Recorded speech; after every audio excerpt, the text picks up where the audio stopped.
And human rights are for all. They're for mums and they're for babies. And where rights start to occur for some and not for others, we no longer have human rights. Mr. Speaker, across history, we as humans have a very sad legacy of where regimes have sought, often when they're in positions of power, to remove the rights of others.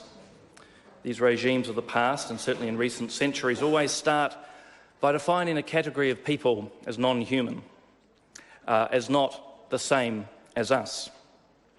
And once that change of definition is done, those denial of human rights is done, the abuses start. And so, Mr. Speaker, for me, this debate is simply, really, a question of whether the unborn child is a human or not. And I stand with those who say that it is, for it can be none other. And consequently, the unborn child has human rights. In fact, it has the most fundamental of all human rights, and that is the right to life.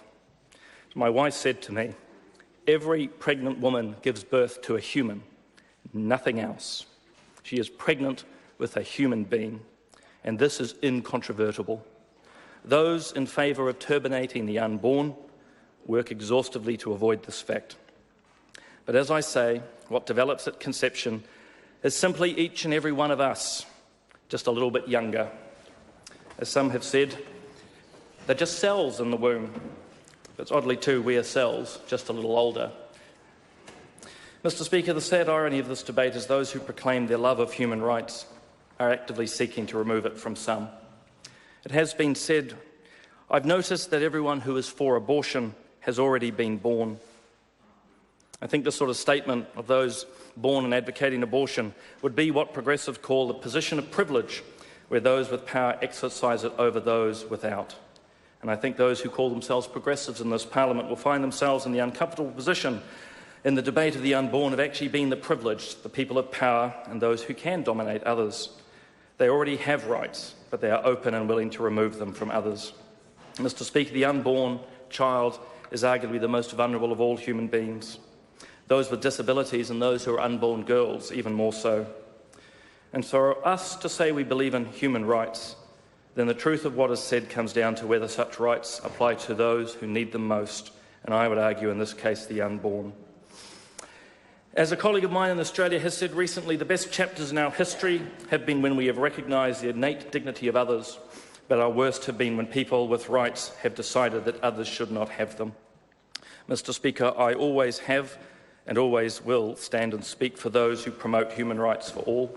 I'll always stand with those who speak without a voice, and I'll always stand and always will with the unborn and those who are becoming mothers. I'll always stand with the most vulnerable in our community and challenge those who use their power against them.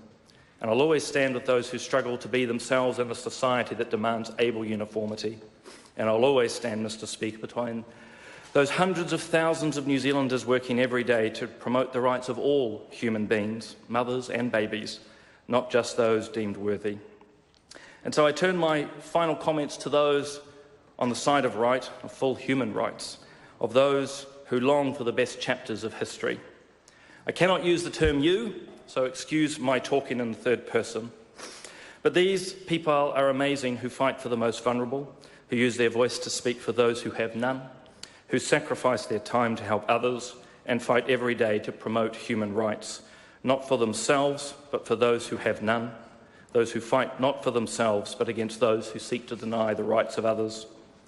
They suffer much abuse and with increasing complicity of the media have their voices and stories ignored and silenced.